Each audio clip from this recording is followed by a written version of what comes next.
Over at BangTheBook.com, we are your one-stop shop for sports betting news and information because we cover the 6 sports we're going to cover on the show today to go along with Major League Baseball, soccer, tennis, NASCAR, UFC, esports. You name it, you'll find it over there at BangTheBook.com. So make sure you check out what our very talented cast of writers is putting together. Parker Michaels' daily NHL picks.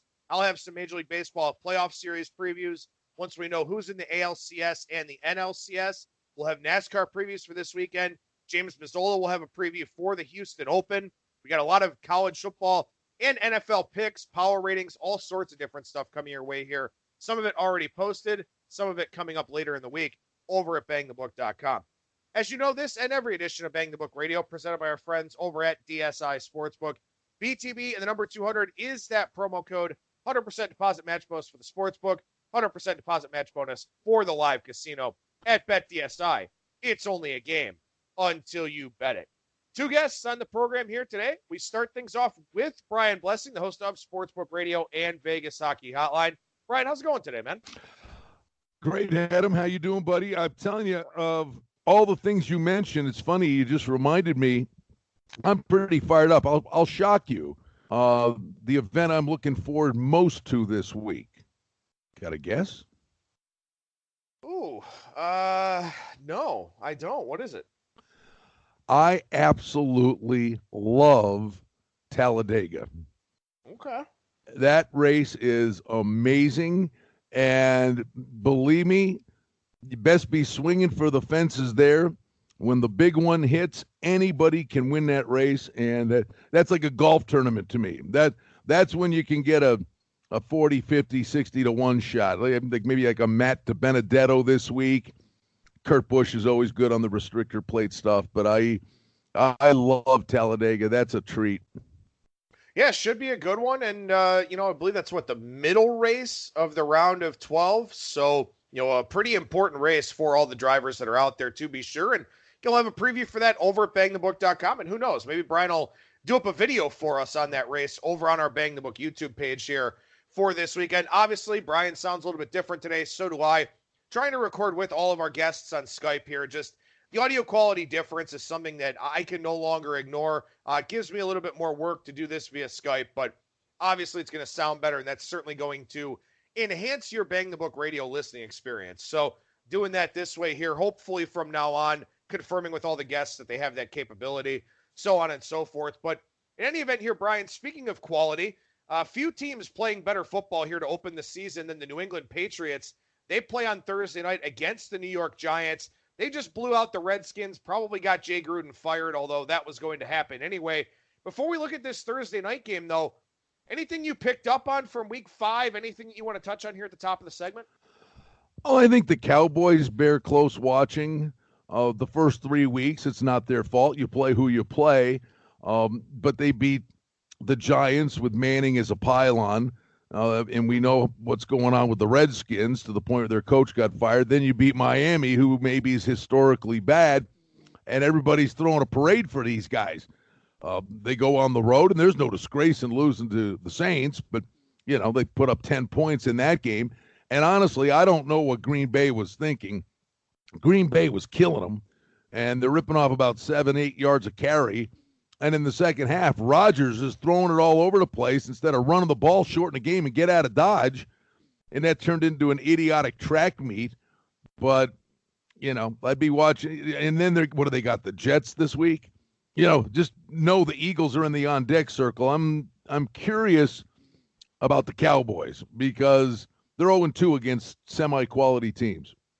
Yeah, that's an excellent point. And this is something that we kind of saw a little bit in that Saints game where, Kellen Moore, say what you will about the teams that they played, and you certainly mentioned that, and they didn't play a good schedule early on. But Kellen Moore was doing everything that he wanted. Everything was working well. And it felt like at the first little bit of adversity, Jason Garrett took away some of his control. And I don't think anybody out there in the community thinks that Jason Garrett is much of a head coach, but it really feels like the last 2 weeks, Garrett has been meddling. And I think it has really impacted them in a negative way, even to the point where I don't know if I trust them to get margin this week against a bad Jets team. No, I hear you. And the other thing I would think, other than a handful of teams, tackling is brutal. The rules are so stacked against defenders to begin with, but the tackling is brutal. I mean, again, back to that Cowboys-Packers game. All right, you get an idiotic long pass. Well, tackle Cooper. You got two DBs, two different guys trying to punch the ball out instead of tackling the guy. Tackling's an atrocity. And I'll throw a weird one at you, and I'm take it with a grain of salt. Okay, obviously I'm excited about the Bills, what they're doing, but this defense is just spectacular, and they are in every game, virtually every game, because of their defense. And he does a lot of goofball things sometimes during games, but even in the Tennessee game, there just wasn't a lot there, and Allen threw the ball away. He made one bad mistake. He seems to make one horrible mistake a game. But what's shocking is the defense is the stud there. But Allen now has played like something in the neighborhood of 16, 17 NFL games. This guy's got 6 fourth-quarter game-winning drives. I mean, he'll make a lot of bad mistakes, but at the end of the game, when it matters, Allen has a penchant for taking them down the field. And honestly, the way teams are cannibalizing one another, Buffalo 4-1 going into a bye with a 3-game homestand coming up and a December schedule that looked brutal, but all of a sudden now Pittsburgh's not what they were. Buffalo, I think, is a clear-cut favorite to grab one of the wild cards in the AFC. I mean, it's almost like it's theirs to spit the bit with. Yeah, it certainly seems like it. And also, I think it's a pretty good time for the bye week here, too, because, they've played some very physical games, as most of their games are. But with Josh Allen getting his bell rung a couple of weeks ago, now he's got a week off. He can sort of refocus, especially for, as you mentioned, that 3-game homestand where they can really put themselves in the driver's seat for a playoff berth here. They're not going to catch the New England Patriots, though. I mean, I don't know if anyone can beat the Patriots here with the way that their defense is playing so far this season. And they are a 16.5-point favorite on Thursday Night Football against Danny Dimes and the New York Giants. And, say what you will about Daniel Jones, but he's not going to have a whole lot of weapons this week. Barkley's not going to play. Gallman's banged up. Shepard's banged up. Ingram also on the injury report here. He's not likely to play. This thing could be a bloodbath on Thursday night. Almost assuredly. The one thing is, the Giants were asleep, the Patriots were asleep at the switch in the first half of the Redskins game. And then, of course, when they get to the second half and make adjustments, then very professionally, they walked in and put the Sasquatch foot on the Redskins. But you're right. It's Brady this, Brady that. They've got the committee at running back. I still think that the down the road, not having Gronkowski against the right team could be an issue for them. I'm not ready to throw a parade just yet, but they're going to be there at the end of the year, and they're certainly going to have their opportunity. But it's about the Patriots defense. These guys have been just a machine now, going back to the end of last year. It's kind of funny. I'm sitting there last night watching the Browns game, and they had the 49ers minus 3.5 in both contests. So, money definitely trumps fandom when you talk about betting here. But I'm sitting there watching that game, and I'm thinking, Antonio Callaway is going to find his way to the Patriots in some way, shape, or form, and all of a sudden be the talent that he's supposed to be. Just a little bit of a side note there. But you look at the Patriots here. Giants on Thursday night, extra prep time for the Jets in a game that could get very ugly considering how Belichick likes to run it up against some of his division opponents. Then the Browns on a short week. That's an interesting game. Ravens on November 3rd, a bye week before the game against the Eagles. I don't know if I see a loss coming up for this team over the next 4 games. Probably 9-0 going into the bye. No, the funny thing was before the season even, and when you looked at it, there were possibly 3 games, unless they just, flat out have a bad day, and teams have bad days. There were only like 3 games where they were realistically in peril of losing a game. One of them was the game at Buffalo, and the Bills defense did everything they could and did frustrate Brady. But again, the Patriots found a way to win with a block punt for a touchdown. Great teams find ways to win games like that. I can't see them losing more than 2. No, if that. Yeah, it certainly doesn't seem that way. And again, the Eagles are a team, not that we're going to talk about that game. I'll talk about that game a little bit later on in the week here, but that Eagles-Vikings game is a real interesting one because I feel like in that game against Green Bay on Thursday night, the Eagles found something. They kind of found that identity, whether it was getting healthy or just sort of coming together and maybe having the right play calls, something like that. Felt like Philadelphia really got it going. So if I'm looking at New England down the road here, I think that's the first game they have a real legitimate shot at losing, assuming the Eagles go into that one healthy. Well, the Eagles, I think, are very, very dangerous now. You came out of that game with Atlanta. They were a mash unit. I mean, they were so physically beat up. In fact, we've talked about that on previous podcasts. That's something I'm really focusing on now. Teams that were involved in a real physical game, I'm looking to fade them the next week. I think that's a real thing. And Detroit beat them. Then they had the short work week, right? And they went in, found a way to win that Green Bay game. The Packers play calling at the end of that game was pretty suspect.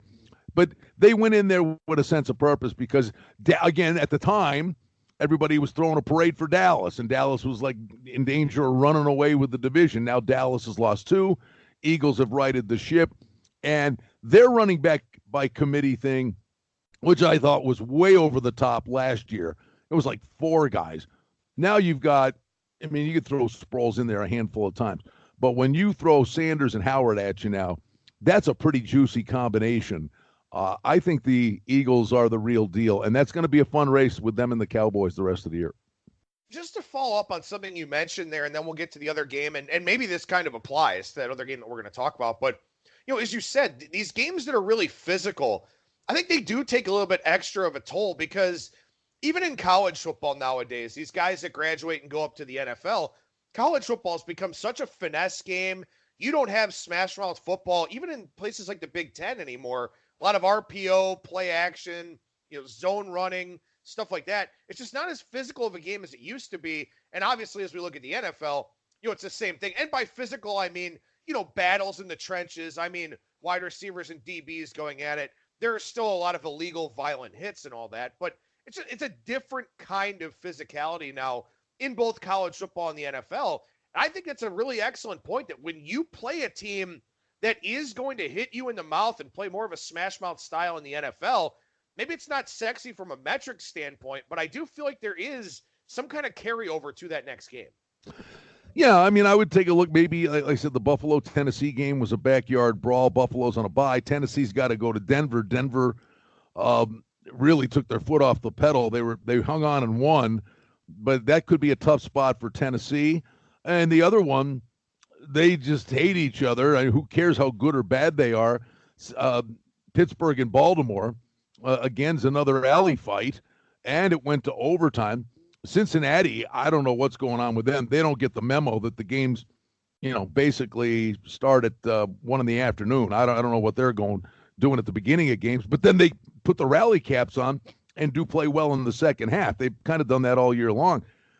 Catching 11.5 at Baltimore, that's a division game, and since he's actually had really good success against these guys, I think the Baltimore-Pittsburgh game was physical. I'd take a look at Cincinnati catching all those points. Yeah, that's definitely one on my radar here. And the other game, you mentioned this one already, Tennessee and Denver here. Denver, 2.5-point favorite. Tennessee making a change at kicker, and you certainly can't blame them for that after this debacle here this past Sunday with Cairo Santos. But that is an interesting game because those are 2 of the aforementioned, throwback types of physical teams. Tennessee wants to run the ball. Denver wants to run the ball. That Vic Fangio defense plays hard and fast. Mike Vrabel, obviously, a guy that played in the NFL, played at Ohio State. We all know how he feels about physicality. That seems like a kind of game, even independent of the handicap here this week, the kind of game that could affect both of those teams next week, assuming they're not on a bye, which I'll check here in a minute. No, and the other one too, Adam, I would say it will be interesting. The Detroit game with Green Bay, we're into buys now, and obviously you would think the Niners, 3-0, the last thing in the world, they wanted a bye. You think that could actually be a negative? Well, I mean, they put the Sasquatch foot on the Browns, didn't they? The bye didn't hurt them at all. And I think we're going to see the acid test here because you talk about Detroit, they squandered the game at Arizona, ended up with a tie, beat the Chargers in an ugly game, beat a physically decimated Eagles team. But I learned more about Detroit in the defeat to Kansas City. The 100-yard fumble return is a 14-point swing. They should have beat Kansas City. But they could have unraveled in that game. They didn't. They came back and got the lead, and then it took Mahomes with a great drive to beat them. But over the years, we're sitting here with Stafford's record against quality opponents has been suspect. But I think this is another game. Let's find out how good the Lions really are. Yeah, I think so too. And by the way, Denver plays Thursday night next week at home against Kansas City. So not a great spot for the Broncos at all whatsoever. We know Mile High is a tough place to play, but that's probably trumped by the spot that Denver's in. Tennessee hosts the Los Angeles Chargers, who, the Chargers here, obviously they're very banged up. They play on Sunday night, so a little bit of a short week and a long trip out to Nashville. So maybe not a great spot there for the Chargers. But in any event here, this Tennessee and Denver game, I like to do this the game after the Bills play somebody, because I know that you pay very close attention to those Bills games. You get a good look at the opposition that they played. What about Tennessee here getting 2.5 in Denver? How do you feel like they match up in this one? No, I'm thinking it's a not so good spot here for Tennessee. The one thing with Tennessee, when you watch them, Mariota's running for his life. And, every other game, maybe the offense is doing some good things. But it's a pretty simple formula for Tennessee. It's run and stop the run. And if they can't get Henry going, Tennessee's got problems on a weekly basis. But there'll be games like, the one they played against the Browns in the opener. They're a very physical team. And their defense will keep them in virtually every game. And you see the total 39. So, it's another one of those nail-biting kind of games. But coming off what was a physical game against the Bills, I don't think helps them at all. Well, and as you look at this game here, this is an excellent candidate for one of those long teasers where you get through 3 and 7 with a low total, tease Tennessee up from 2.5 to 8.5. That's about as good as it gets here, especially, again, with that total in the upper 30s. So one teaser candidate here to be sure. You'll have to look around the card to try and find another one to pair with it. But I think that really overall, that's probably the best way to look at this game, just purely from a math standpoint of being able to cross through 3 and 7 and what's expected to be a low-scoring game where points could very well be at a premium.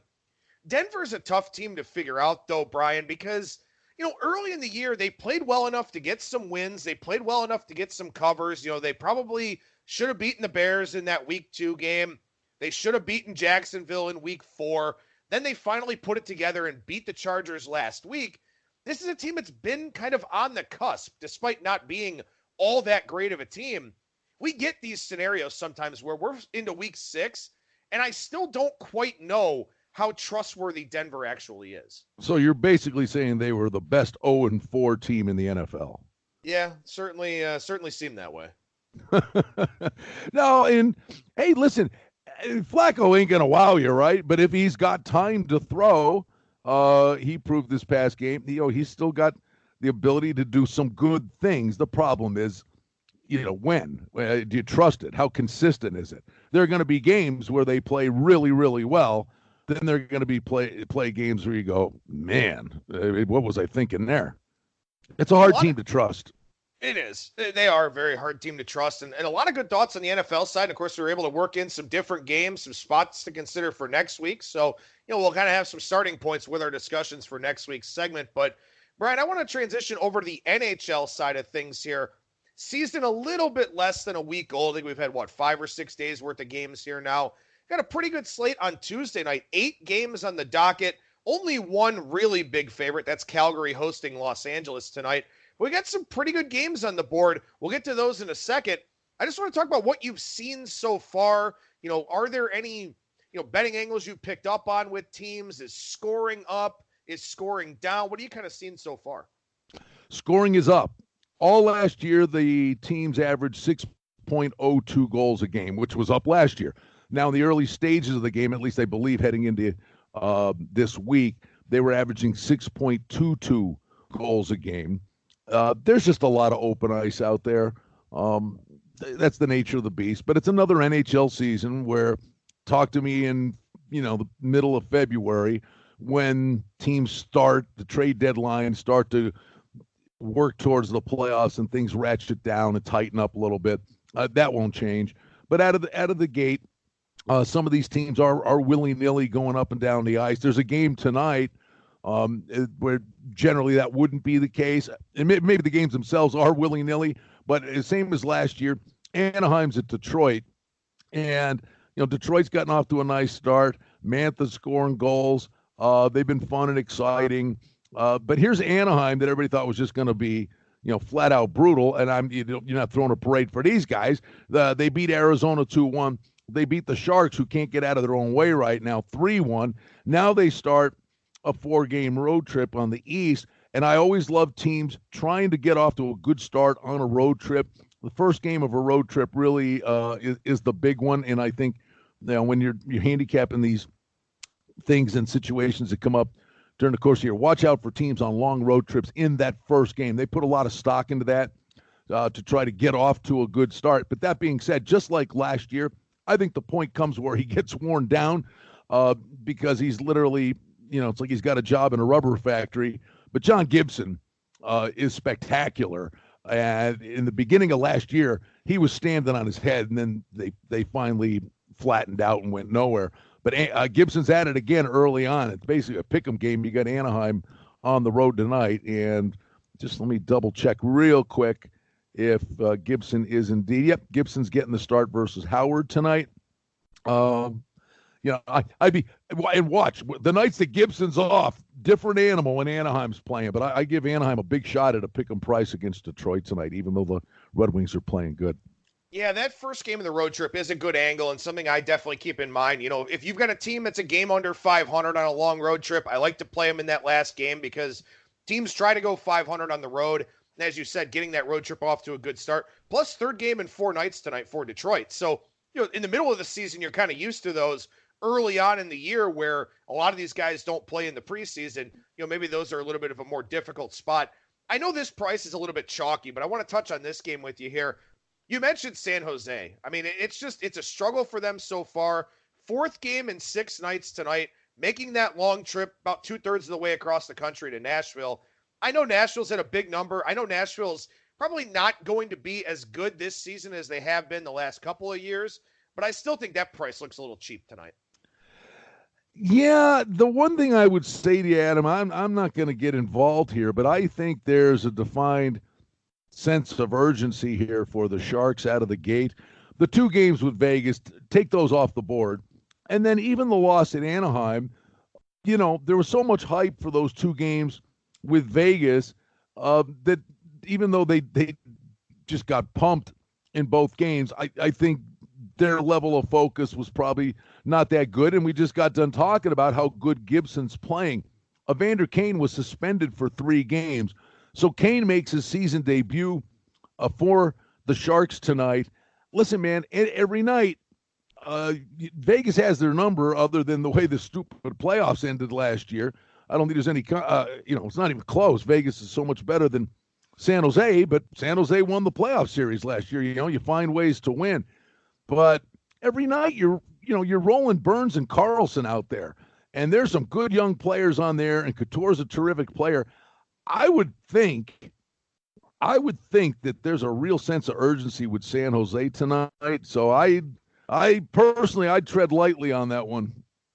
All right, one other game in the NHL. And again, going through some of these games, I know we're talking about Tuesday night games, so maybe there's not a whole lot of time for listeners to get the analysis of this. But again, this is the type of way that you want to start your handicap, want to start looking through these games, trying to find spots, trying to look for, especially from a situational standpoint.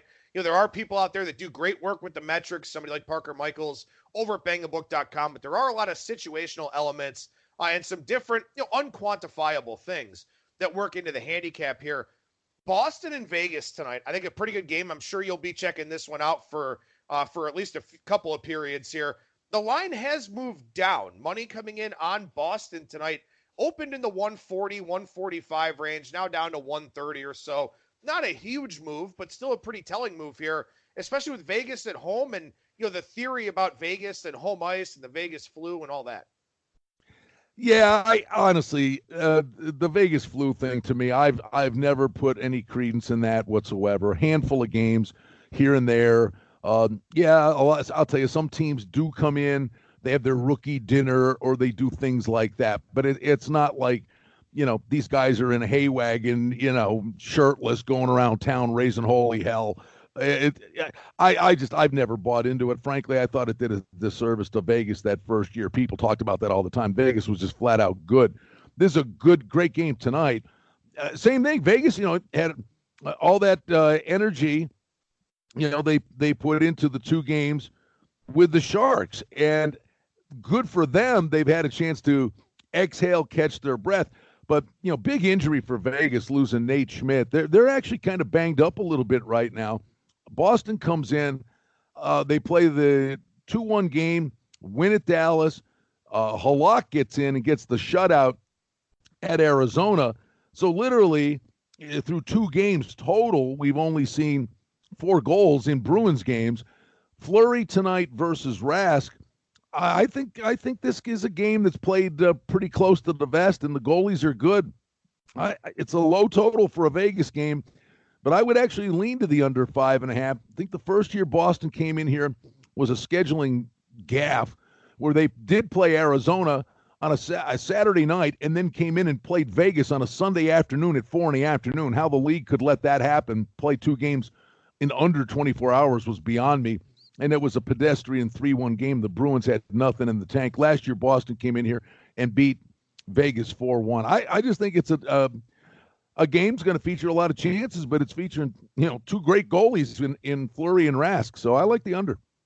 One more thing I want to ask you about here with the NHL, and then we'll talk golf for a couple of minutes. It's actually not a great field here for the Houston Open, but something I was kind of looking at when I wrote up my situational NHL piece over at BangTheBook.com is that there are quite a few teams this week that go maybe 3 or 4 days between games. And I've got to think that's a bad thing early on in the year because you want to get a rhythm going. You want to get, into the regular season and be playing every other night or, something like that. But I see several teams with 2 or 3 days off, 3 or 4 days off, I should say. Obviously, teams like the Flyers and the Blackhawks coming back from the Czech Republic. But there are other teams, too, that just, they play maybe 1-2 games this week at the back end of the week. I think those are teams that maybe I'd look to fade first period or maybe even fade if they're a home favorite. Sure. I mean, you're still trying to get a rhythm and a groove and some chemistry, and the teams are still sorting that out. And if you're getting this excessive amount of time off, and I agree with you, watch for that. I would even throw at you a team like Buffalo where you look at it and go, man, that's rugged. But they've got a trip coming up to Stockholm to play Tampa Bay. And because of that, where they're only going to play those 2 games over like a 9-10 day stretch, they're playing 12 games in 23 days, I believe it is. And you're going, that's a gauntlet. Well, you're like, well, wait a minute. Maybe it's not a gauntlet because everybody's reasonably fresh at the beginning of a season. Buffalo jumps out of the gate 2-0-1. Columbus was the better team last night, but Buffalo pulled the goalie, tied it, got to OT, and lost in overtime. But if you're playing well in the early stages, you want to get to the rink. You want to keep going. So it might be an opportunity for a team like that because they're playing a lot, and other teams, like you say, are finding these breaks early in the season. A team like that maybe can get on a run just because they're in a groove and in some rhythm. All right, so we go over to the golf side here, and this is a really tough event. The Houston Open used to be played the week before the Masters, and it was thought to be a course that, in some respects, kind of mirrored Augusta National, gave these guys, some of the shot selections, the things that they would see at the major event the following week. Well, now the Houston Open is part of the wraparound series. It's going to be played in October. This is the last year at Golf Club of Houston. It moves to Memorial Park Golf Course next year. It's the week before the Asian Swing, and this is a really watered-down field, headlined by heavy favorite Henrik Stenson at 9-1. Nobody else with a price below 22-1, at least in terms of the offshore market, Brian. What do you think about this handicap this week? Oh, I think, by the way, the Houston Open is one of my favorite tournaments. Ian Poulter, when he had to win, when it was at a different time of year, had to win. Had him at 80-1 to win in Houston, and he shot a 74, comes back the next day, shoots a 63, and he was only like 3 shots back, and I'm like, you're kidding, and played him again at 60-1, and sure enough, he beat Hostler, Bo Hostler, I believe it was, in the playoffs. So that was a memorable one. I kind of love this. It used to be, the prep for the Masters, but as you said, it's a watered down field. And I'd be looking at guys that are, swinging in here where you can swing for the fences. Sure, Henson's a stud, 9-1. No thanks. I think there are a lot of guys in here. I'd look at Andrew Landry at 70-1. I'll give you one. I was out at the tournament in Vegas, caught a little bit of that Saturday, strutting around out there watching these guys. Brian Gay played really, really well on the weekend in Vegas, and he's 66-1. I think Brian Gay's a real good price. I think that's sometimes, Adam, that's the one thing we talk about when you're handicapping golf, is that, other than the Koepkas of the world and guys like that, or, to pick your poison with a top 10 golfer, that they seem to be on the leaderboard and contending every weekend. All of these guys, for the most part, when they're going good for a 3 to 5 week form cycle. And I look at a guy like Brian Gay, and that's something you should watch. Who played well on a weekend, and then they carry that momentum. I watched DeChambeau up close on Saturday, and he was struggling. But he put it together Sunday and shot a 63, came back, cashed a big check. And Brian Gay kind of did the same thing, but, people know about DeChambeau. Nobody knows about Brian Gay. So I'm saying he takes that, and DeChambeau said Sunday, said he was struggling, and he found something. He figured something out on the second hole, he said, and he went on a tear. That's how good these guys are. There could be one little goofy little thing that's throwing them off, but when they find it and a light bulb goes off, they get hot and they get the momentum. And I think Brian Gay had some momentum on the weekend. I think he can carry that to Houston. And I think you got to go price hunting in this tournament. I really do. Yeah, it certainly looks like a good tournament for price hunting because, again, you've got one elite-level player in Henrik Stenson, some pretty good players, guys like Cameron Champ. Brian Harman has shown flashes. He's played well. Hey, you talk about the form cycle. Brian Harman plays well 3 to 5 weeks in a row, like once a year. And yeah, but can you bet Brian Harman at 22-1? Oh, no, absolutely not. You can't. I'll throw one at you real quick. The same thing as Brian Gay, and, well, the odds makers are on this one. Denny McCarthy hit it in the drink on 17, and he was ahead of the lead group. Had he not done that, had he birdied one of the final two, I think he'd have been in the playoff. Denny McCarthy at 35-1. Again, now there's a Denny McCarthy at 35-1, but there's a guy I think shows up, is in actually pretty good form, and it's a guy you can take a look at. It's one of the chalkier prizes. And the other guy, past history, I believe Matt Jones is a former winner of the Australian. And he'd be invisible, but every time they go to Houston, he shows up. Yeah, that's a guy. He won this event back in 2014. And again, keep in mind, this event used to be in April. Now it's in October, which, maybe everything's a little bit harder, a little bit faster, a little bit more sun-baked at this time of the year. So that could be part of it too, especially with a long course here, over 7,400 yards. So maybe some dudes that can really rip it are the types of guys that you want to look for here in this tournament. But we'll have a better tournament to talk about next week as we go over to South Korea for the CJ Cup at Nine Bridges. But Brian Blessing, the host of Sportsbook Radio and Vegas Hockey Hotline. Brian, how can people check out your two shows? Okay, they're live, kshp.com, noon to 2 Pacific time, Monday through Friday. We get the shows archived up for you at sportsbookradio.com. Great hockey guests. We love the hockey show. Bill Foley, the Golden Knights owner, is going to be in studio with me on Wednesday, so we'll have some fun with that, and our buddy Stevie Slapshot's on the show as well. So that'll be a fun show on Wednesday. And then we've got the top sportsbook directors and guys on the other side of the counter on Sportsbook Radio every weekday at noon. It's a lot of fun. We love doing it, Adam, and we're back up and running with our regular routine. Our regular little Tuesday morning hit's always great fun. And as you mentioned, we'll get a golf video, we'll get a Talladega video, and we'll get some other things put together for you at bangthebook.com as well. Yep, check out our Bang the Book YouTube page. Those should be up here later today or sometime tomorrow. Brian Blessing, again, Sportsbook Radio and Vegas Hockey Hotline, kshp.com, at Brian Blessing on Twitter. Appreciate the time as always, man. Thank you so much for joining me. We'll talk to you again next week. All right, bud. Have a great day.